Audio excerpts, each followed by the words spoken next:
আপুনি চাই আছে লাইভ আৱাৰ। ঢেকিয়াজুলিত মৰেল পুলিচিঙৰ ঘটনা আৰু এই ঘটনা সন্দৰ্ভত থানাত এজাহাৰ দাখিল ভুক্তভোগী যুৱতীগৰাকীৰ।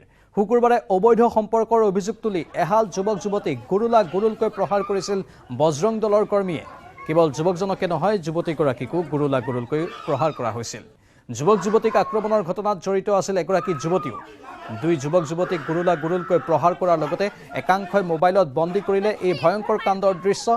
আইন হাতত তুলি লৈ এহাল যুৱক যুৱতীৰ ওপৰত চলোৱা অকথ্য নিৰ্যাতনক কেন্দ্ৰ কৰি সমগ্ৰ অঞ্চলটোত সৃষ্টি হৈছে তীব্ৰ প্ৰতিক্ৰিয়াৰ।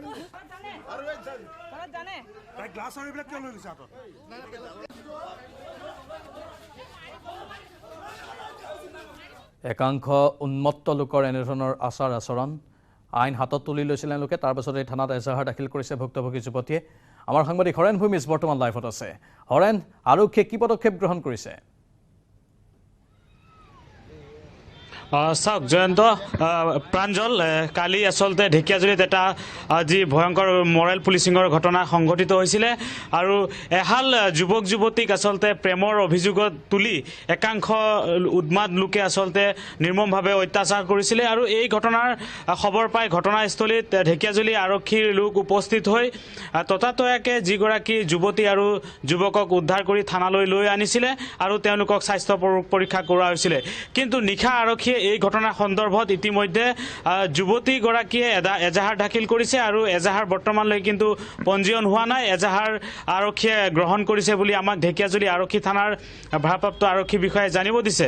কিন্তু আৰক্ষীও আচলতে ইয়াৰ বিৰুদ্ধে ব্যৱস্থা গ্ৰহণ কৰিব বুলি জানিব পৰা গৈছে, কিয়নো আচলতে যি ভিডিঅ' আচলতে সংগ্ৰহ কৰা হৈছিলে এই ভিডিঅ' ভাইৰেল হৈ পৰিছে। এতিয়া আৰক্ষী আচলতে তৎপৰ হোৱা পৰিলক্ষিত হৈছে, কিয়নো যি আচলতে মৰেল পুলিচিঙৰ ঘটনা সংঘটিত হৈছিল, একাংশ লোকে আইন হাতত তুলি লৈ এহাল যুৱক যুৱতীক যেনেধৰণে ঘৰৰ পৰা উলিয়াই বাহিৰত নিৰ্মমভাৱে প্ৰহাৰ কৰা হৈছিলে, এই ঘটনা সন্দৰ্ভত তীব্ৰ প্ৰতিক্ৰিয়াৰ সৃষ্টি হৈছে। আৰু যিসকল যুৱকে আচলতে যুৱতী আৰু যুৱকগৰাকীক প্ৰহাৰ কৰিছিল তেওঁলোক আচলতে বজৰং দলৰ সদস্য বুলি জানিব পৰা গৈছে আৰু এই আক্ৰমণত এগৰাকী যুৱতীও আচলতে জড়িত থকাৰ ভিডিঅ'ত দেখা পোৱা গৈছে। ইতিমধ্যে আৰক্ষীয়ে যুৱতীগৰাকীৰ এজাহাৰ গ্ৰহণ কৰিছে আৰু এই ঘটনাক লৈ স্থানীয় দল সংগঠনৰ প্ৰতিক্ৰিয়া প্ৰকাশ কৰিছে। কি কাৰণে আৰক্ষীয়ে এতিয়ালৈকে নীৰৱ ভূমিকা গ্ৰহণ কৰিছে, কি কাৰণে তেওঁলোকৰ বিৰুদ্ধে ব্যৱস্থা গ্ৰহণ কৰা নাই, তাক লৈ আচলতে প্ৰতিক্ৰিয়াৰ সৃষ্টি হৈছে। আমাৰ লগত স্থানীয় কিছু দল সংগঠনৰ ব্যক্তি আছে, আমি তেখেতসকলৰ পৰা পোনে পোনে কিছু কথা জানিব চেষ্টা কৰিম তেওঁলোকে কি কয় এই ঘটনা সন্দৰ্ভত। কি ক'ব? নহয়, আচলতে মৰেল পুলিচ কাক কয়? যিয়ে নেকি পুলিচক নামানে, যিয়ে নেকি আইনক নামানে, যিয়ে নেকি আইনৰ ওপৰত বিশ্বাস নাই। সিদিনা আমি দেখিবলৈ পাইছিলোঁ যে হাইলাকান্দিত এগৰাকী বৰ ভূঞা নামৰ উপাধিৰ এগৰাকী ব্যক্তিৰ এনেকুৱা মৰেল পুলিচগিৰি কৰিছিল, এগৰাকী ব্যক্তিক মাৰপিট কৰিছিল আৰু নিজে ভিডিঅ' প্ৰস্তুত কৰিছিল। তাৰপিছত দেখিছোঁ সন্মানীয় আৰক্ষী সঞ্চালক প্ৰধান জি পি সিং ডাঙৰীয়াই হাইলাকান্দি এছ পিলৈ এটা টুইট কৰি কৈছে ইমিডিয়েট একশ্যন ল'ব লাগে। তাৰপিছত আমি 3 ঘণ্টামানৰ পাছত দেখিবলৈ পাইছোঁ যে হাইলাকান্দি এছ পিয়ে হাইলাকান্দি প্ৰশাসনে সেই বৰভূঞা উপাধিৰ লোকজনক এৰেষ্ট কৰিছে আৰু জেল হাজতলৈ প্ৰেৰণ কৰিছে। কিন্তু ইয়াত এই যোৱাকালি ঢেকিয়াজুলিত এগৰাকী যুৱক যুৱতীৰ এনেকৈ ধৰি মাৰপিট কৰিছে বজৰং দলৰ কিছু সংখ্যক লোকে, যিটো অন্যায় কৰিছে। তাৰপিছত জি পি সিং ডাঙৰীয়াই কোনো ধৰণৰ টুইট, কোনো ধৰণৰ প্ৰতিক্ৰিয়া আমি দেখিবলৈ পোৱা নাই। গতিকে আপোনালোকৰ নিউজ 18ৰ জৰিয়তে আমি আৰক্ষী সঞ্চালক প্ৰধান ডাঙৰীয়াক আমি অনুৰোধ জনাইছোঁ যে হাইলাকান্দি আৰু ইয়াৰ ঘটনাৰ মাজত কোনো ধৰণৰ ডিফাৰেঞ্চ নাৰাখিব। তেওঁলোকে যিহেতু আইন মানা নাই, তেওঁলোকে যিহেতু পুলিচ মানা নাই, গতিকে তেওঁলোকৰ ওপৰত কঠোৰৰ পৰা কঠোৰতম শাস্তি হ'ব লাগে। কি কাৰণে তেওঁলোকে এনেকুৱা ধৰণৰ মাৰপিট কৰিব? যিহেতু সন্মানীয় উচ্চতম ন্যায়ালয়ৰ এটা গাইডলাইন আছে, যদি প্ৰাপ্তবয়স্ক ল'ৰা ছোৱালীয়ে কিবা কৰিছে, জোৰ জুলুম কৰা নাই, তেওঁলোকে স্ব ইচ্ছাই কিবা যদি কৰিছে, তেতিয়াহ'লে তেওঁলোকৰ ৰাইট আছে। এইটো মহামান্য উচ্চতম ন্যায়ালয়ে নিৰ্দেশনা প্ৰদান কৰিছে। গতিকে তেওঁলোকে মহামান্য উচ্চতম ন্যায়ালয়ৰ মানে বুঢ়া আঙুলি দেখুৱাই তেওঁলোকে কি এনেকুৱা কৰিছে, তেওঁলোকে কি কৰিছে নকৰিছে এওঁলোকেতো মানে কৰা নাই। ছোৱালীজনী নিজে কৈছে আমি একো কৰা নাই। গতিকে ইয়াৰ ওপৰত গৈ ছোৱালীৰ ওপৰত বিশ্বাস নকৰি এটা হিন্দু মুছলমানৰ মাজত এটা সংঘাত লগাবলৈ এই বজৰং দলে চেষ্টা কৰিছে। গতিকে বজৰং দলকতো নিষিদ্ধ কৰিব লাগেই। আৰু এই ক্ষেত্ৰত আৰক্ষী সঞ্চালক প্ৰধানে বা শোণিতপুৰ আৰক্ষী ব্যৱস্থা ল'ব লাগে। এতিয়ালৈকে ঢেকিয়াজুলি থানাৰ আৰক্ষী বিষয়া বা শোণিতপুৰ আৰক্ষী প্ৰশাসনে কোনো ধৰণৰ উচিত ব্যৱস্থা লোৱা আমি দেখিবলৈ পোৱা নাই। নিশ্চয়কৈ আচলতে আৰু কিছু লোক আছে, আমি তেওঁলোকৰ পৰা কিছু কথা জানিব চেষ্টা কৰিম। কি ক'ব এই ঘটনা সন্দৰ্ভত, মৰেল পুলিচৰ ঘটনা সন্দৰ্ভত? মৰেল পুলিচ বুলি ক'লে মানে আইন হাতত লোৱা, আইন নামানা। যিহেতু আমাৰ উচ্চতম ন্যায়ালয় আছে, কোৰ্ট কাছাৰী আছে, কিবা অন্যায় কৰিছে থানাত জনাব লাগে, পুলিচে ধৰিব, কোৰ্টত পঠাব, নিজে মানে তুলি ল'ব নালাগে। এইটোতো বিৰাট অন্যায় কৰিছে। যোনে মৰেল ক্লিচ কৰিছে আইনমতে বিহিত ব্যৱস্থা ল'ব লাগে আইনৰ ফলত। নিশ্চয়কৈ এনেদৰে আচলতে এই ঘটনাক লৈ ঢেকীয়াজুলিত ব্যাপক প্ৰতিক্ৰিয়াৰ সৃষ্টি হৈছে আৰু সকলোৱে যিসকল জড়িত আছে তেওঁলোকৰ বিৰুদ্ধে ব্যৱস্থা গ্ৰহণৰ বাবে দাবী জনাইছে। কিন্তু আৰক্ষী আচলতে ভুক্তভোগী যুৱতীগৰাকীৰ পৰা এজাহাৰ গ্ৰহণ কৰিছে, কিন্তু বৰ্তমানলৈকে পঞ্জীয়ন কৰা হোৱা নাই বুলি জানিব পৰা গৈছে। কিন্তু আৰক্ষী আচলতে এই ঘটনা সন্দৰ্ভত তৎপৰ হ'ব বুলি আমাৰ আগত প্ৰকাশ কৰিছে। কিন্তু পৰৱৰ্তী সময়তহে দেখা যাব আৰক্ষীয়ে ইয়াৰ বিৰুদ্ধে কেনেধৰণে ব্যৱস্থা গ্ৰহণ কৰিব। যিহেতু এহাল যুৱক যুৱতীক আচলতে এনেদৰে একাংশ উন্মাদ লোকে জঁপিয়াই পৰিছিল আৰু ঘৰৰ পৰা উলিয়াই আনি নিৰ্মমভাৱে প্ৰহাৰ কৰিছিল। এই ঘটনাক লৈ এতিয়া প্ৰতিক্ৰিয়াৰ সৃষ্টি হৈছে আৰু সকলোৱে তেওঁলোকৰ বিৰুদ্ধে ব্যৱস্থা গ্ৰহণৰ বাবে দাবী জনাইছে। প্ৰাঞ্জল, ধন্যবাদ হৰেণ ভূমিজ। এই ক্ষেত্ৰত এতিয়া প্ৰতিক্ৰিয়া এনেধৰণে আহি আছে। পৰৱৰ্তী সময়ত আৰক্ষীৰ কি পদক্ষেপ হয় সেয়া লক্ষণীয় হ'ব।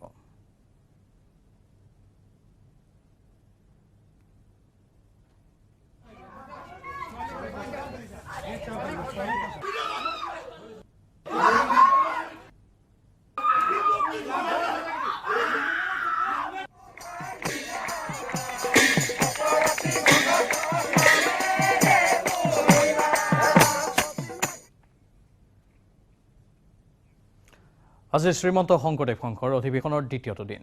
নাম প্ৰসংগ হৰিনামৰ ধ্বনিৰে মুখৰিত জোনাৰ চিমেণ্ট চাপৰি এক প্ৰকাৰ দ্বিতীয় বৈকুণ্ঠ ধামলৈ পৰিণত হৈছে অধিৱেশনথলী। প্ৰতিকূল বতৰৰ মাজতো পুৱাই পৰমানন্দ আতা সমন্বয় ক্ষেত্ৰলৈ হাজাৰ হাজাৰ ভক্তৰ সোঁত বৈছে। ৰাজ্যৰ বিভিন্ন প্ৰান্তৰ 10 লক্ষাধিক ভকত বৈষ্ণৱৰ সমাগম হ'ব এই শ্ৰীমন্ত শংকৰদেৱ সংঘৰ 92 সংখ্যক বাৰ্ষিক অধিৱেশনত।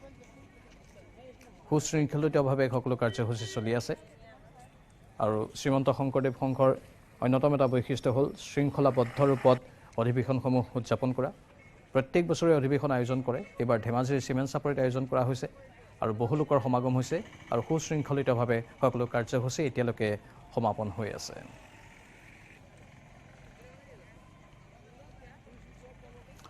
এই সন্দৰ্ভত অধিক জনাব আমাৰ সাংবাদিক সঞ্জীৱ লাহনে। সঁচাৰ্থতে দ্বিতীয় বৈকুণ্ঠ ধামলৈ পৰিণত হৈছে ধেমাজি জিলাৰ জোনাই চিমেণ্ট চাপৰি পৰমানন্দ আতা সমন্বয় ক্ষেত্ৰ। আৰু আজি দ্বিতীয় দুদিন শ্ৰীমন্ত শংকৰদেৱ সংঘৰ 92 সংখ্যক যি বাৰ্ষিক অধিৱেশনৰ আজি দ্বিতীয় দুদিন। পুৱাৰে পৰা দেখা পোৱা গৈছে বহু সংখ্যক লোক, হাজাৰ হাজাৰ লোকৰ সমাৱেশ হৈছে এই পৰমানন্দ আতা সমন্বয় ক্ষেত্ৰত। আয়োজকসকলে আমাক জানিবলৈ দিছিলে যে 10 লাখতকৈ অধিক প্ৰতিনিধিয়ে ইয়াত যোগদান কৰিব অসমৰ বিভিন্ন প্ৰান্তৰ, আৰু সেই পৰিৱেশেই দেখা পোৱা গৈছে এতিয়া পুৱাৰ ভাগৰে পৰা।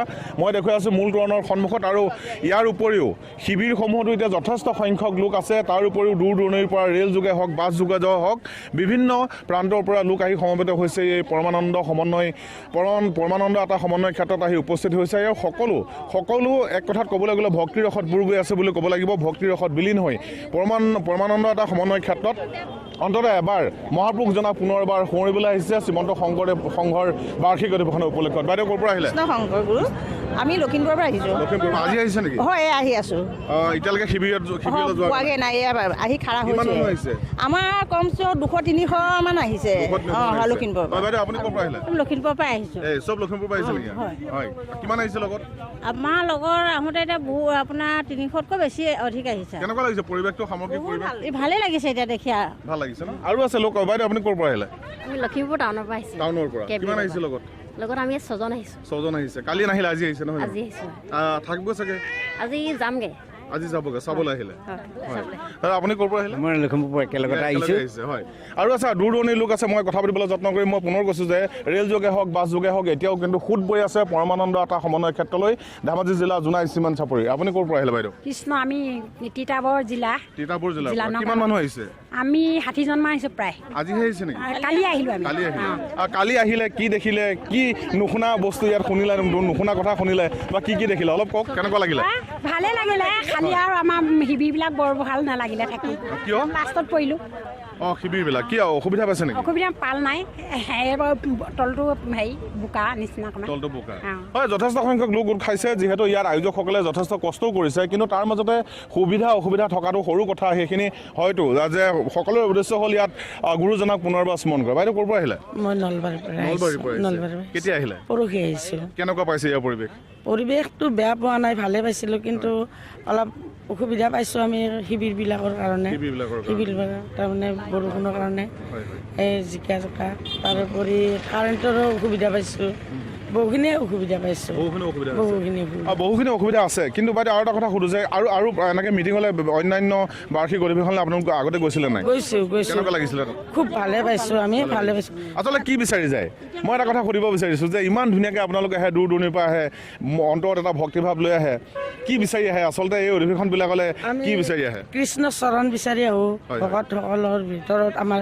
কৃষ্ণ থাকে তেখেতসকলৰ পদধূলি ল'ম বুলি আহোঁ ভকতৰ সংগ বিচাৰি ভকতৰ সংঘ হয় নিতান্ত এইটো ক'ব লাগিব যে ভকতৰ সংগ পাব বৈকুণ্ঠ পুৰীতহে পাব মই পুনৰ কৈছোঁ যে পৰমানন্দ আটা ক্ষেত্ৰ জোনাইৰ দ্বিতীয় বৈকুণ্ঠ পুৰীলৈ পৰিণত হৈছে আৰু ঠিক যিসকল দূৰ দূৰণিৰ পৰা আহিছে হয় সৰু সৰু কিছুমান অসুবিধাৰ সন্মুখীন হৈছে প্ৰতিনিধিসকল শিবিৰত কিছুমান অসুবিধা পাইছে সেইখিনি কিন্তু গৌণ হৈ পৰিছে এই প্ৰতিনিধিসকলৰ কাৰণে কাৰণ ইয়াত ভকতৰ সংগ পাইছে আৰু ইয়াত সমগ্ৰ পৰিৱেশটোতে আধ্যাত্মিক পৰিৱেশ এক বিৰাজ হৈ আছে পদে পদে গুৰুজনাৰ সৃষ্টিসমূহ ইয়াত চয়ন হৈ আছে গতিকে দূৰ দূৰণিৰ পৰা লোক আহি সমবেত হৈছে আৰু আজি দ্বিতীয়টো দিনত সঁচাকৈ যে আয়োজকসকলে যি পূৰ্বতে কৈছিলে যে 10 লাখতকৈ অধিক সমবেত হ'ব লোক ইয়াত সেই পৰিৱেশে আজি পুৱাৰ ভাগত দেখা পোৱা গৈছে ধন্যবাদ সঞ্জীৱ আৰু বাতৰিত পুনৰ সময় হৈছে বাণিজ্যিক বিৰতিৰ ষ্ট্ৰং নহয় মাইথান ষ্ট্ৰং মাইথান ষ্টিল নিৰ্মাণৰ মানদণ্ড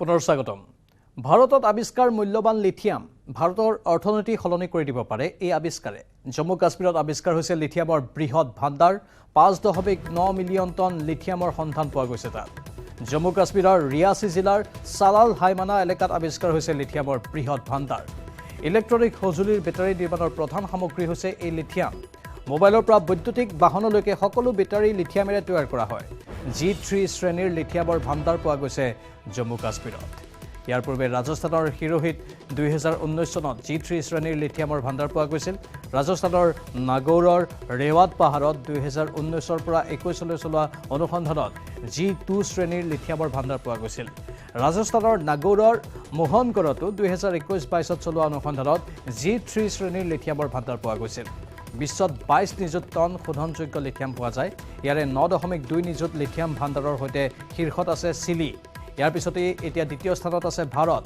অষ্ট্ৰেলিয়া 5.7 নিযুত টনৰ সৈতে আছে তৃতীয় স্থানত ইয়াৰ উপৰি আৰ্জেণ্টিনা পৰ্তুগাল আমেৰিকা আৰু চীন দেশতো লিথিয়াম পোৱা যায়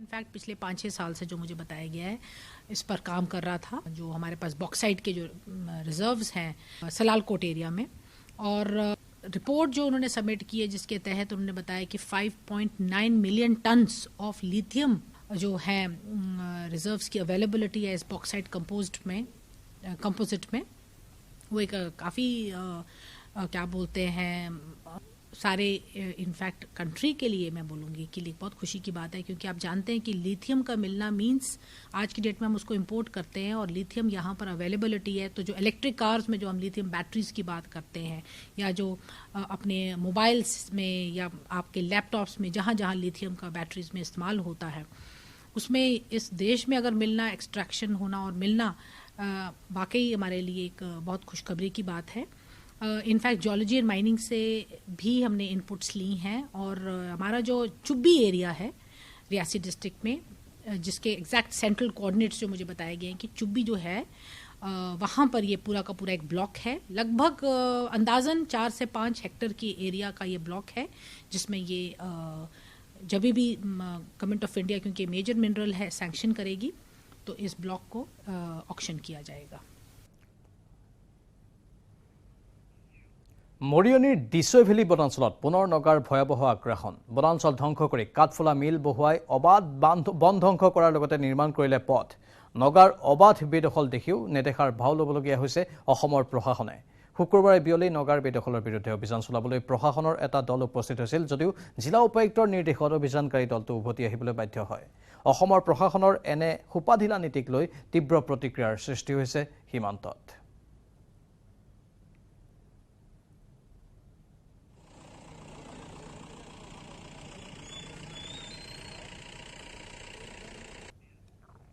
আৰু এই সন্দৰ্ভত অধিক জনাব আমাৰ সাংবাদিক জ্যোতিপ্ৰসাদ গগৈয়ে। হয়, নিশ্চয়কৈ আচলতে ক'ব লাগিব যে অসমৰ ভূমিত নগাৰ কি ধৰণৰ আগ্ৰাসন চলিছে। এই মুহূৰ্তত মই আপোনালোকক এই দৃশ্য দেখুৱাইছোঁ। মোৰ পিছফালে যি পাহাৰ দেখিছে, য'ত ধোঁৱা ওলাই আছে, সেই ধোঁৱাৰ ওলাই থকাৰ যি টিলাটো দেখিছে, তাত এটা মিল বহাইছিল। কিছুদিন পূৰ্বে ইয়াত নগা লোকসকলে ইয়াত মিল বহাইছিলে।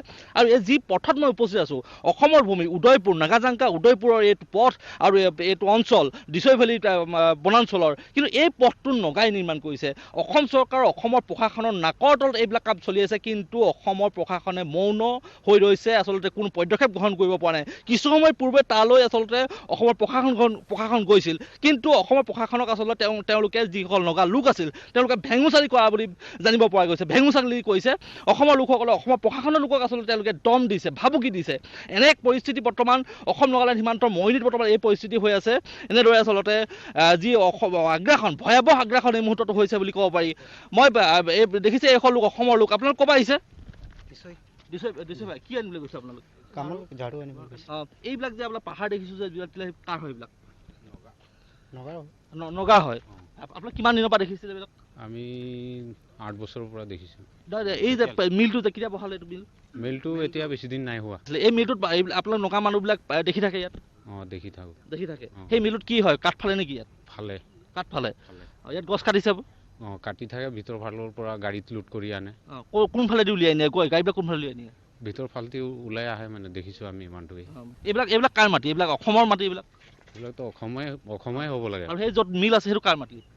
সেইটো কাৰ? আপোনালোকে জনাত কাৰ? এইটো অসমেই হ'ব লাগে। মই কৈছোঁ যে চাওক কিদৰে অসমৰ ভূমিত নগাৰ আগ্ৰাসন চলিছে। এই মুহূৰ্তত আচলতে যি আগতে বিধায়ক ৰূপজ্যোতি কুৰ্মীয়ে যি আচলতে অসম নগাক খেদিবৰ কাৰণে দা লৈ গৈছিলে, বা যেনেধৰণে প্ৰতিৰোধ লৈছিলে, বা ক্ষোভ প্ৰকাশ কৰিছিল চৰকাৰৰ বিৰুদ্ধে, বা প্ৰতি মুহূৰ্তত আচলতে সৰব হৈছিল, কিন্তু এই মুহূৰ্তত মই অসম নাগালেণ্ড সীমান্তৰ পৰা মই মৰিনীৰ পৰা দেখুৱাই আছোঁ যে এয়া চাওক কিদৰে ভয়াৱহ বেদখল বা অবাধ আগ্ৰাসন নগাৰ। যিহেতু কিছুদিন পূৰ্বে নগাই ইয়াত গছ বন কাটি আচলতে অসমৰ ভূমি দখল কৰিছিল। কিছুদিন পূৰ্বে তাৰ জানুৱাৰী 1 তাৰিখে গছ কাটি তহিলং কৰিছিল। আৰু এয়া চাওক দৃশ্য চাওক কেনেদৰে নগাই ইয়াত আচলতে কেনেদৰে ভয়াৱহ আগ্ৰাসন কৰিছে, ইয়াৰ জ্বলন্ত প্ৰতিচ্ছবি। আৰু আটাইতকৈ লজ্জাজনক কথাটো হৈছে অসমৰ প্ৰশাসনে ইয়াত একো কৰিব পৰা নাই। অসমৰ প্ৰশাসনে মৌন হৈ চাই থকাৰ বাহিৰে ইয়াত কিন্তু একো পদক্ষেপ গ্ৰহণ কৰিব পৰা নাই। ইয়াতকৈ আচলতে লাজৰ কথা অসমৰ প্ৰশাসনৰ কাৰণে হ'ব নোৱাৰে। আনফালে মৰিয়নিৰ ডিছৈ ভেলী বনাঞ্চলৰ পিছত এইবাৰ মেৰাপানী সীমান্ততো নগাই সন্ত্ৰাস চলাইছে। অসমৰ ভূমি আগ্ৰাসনৰ নতুন কূটকৌশল আৰম্ভ কৰিছে নাগালেণ্ড প্ৰশাসনে। মেৰাপানী সীমান্তৰ ডি ছেক্টৰৰ সৰুপানী গাঁও পঞ্চায়তৰ বেনেডিক পথাৰত দৈয়াং নদীৰ খহনীয়া প্ৰতিৰোধৰ বাবে নিৰ্মাণ কৰা বান্ধ নিৰ্মাণত নগাই বাধা দিছে। দৈয়াং নদীৰ খহনীয়া প্ৰতিৰোধী শৈলজপাৰ বান্ধ আৰু জিঅ' বেগ সংস্থাপনৰ বাবে অসম চৰকাৰৰ জলসম্পদ বিভাগে আবণ্টন দিয়া নিৰ্মীয়মান কাম সম্পন্ন কৰাত বাধা প্ৰদান কৰা হৈছে। ইফালে এটা অতি স্পৰ্শকাতৰ বিষয়টোৰ সন্দৰ্ভত গোলাঘাট জিলা প্ৰশাসনে নীৰৱ দৰ্শকৰ ভূমিকা অৱলম্বন কৰাত অঞ্চলটোৰ জনসাধাৰণ ক্ষোভিত হৈ পৰাৰ লগতে নগাৰ আগ্ৰাসনত শংকিত হৈ পৰিছে।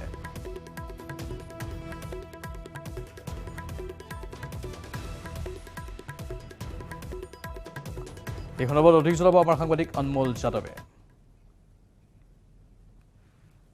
দীৰ্ঘদিনীয়া যি দাবী আছিল শৈলবান্ধ নিৰ্মাণ দৈয়াং নদীৰ ওপৰত, এই কাম আৰম্ভ হৈ থকা মুহূৰ্ততে নগা প্ৰশাসনে আহি সম্পূৰ্ণৰূপে কাম বন্ধ কৰি দিছে।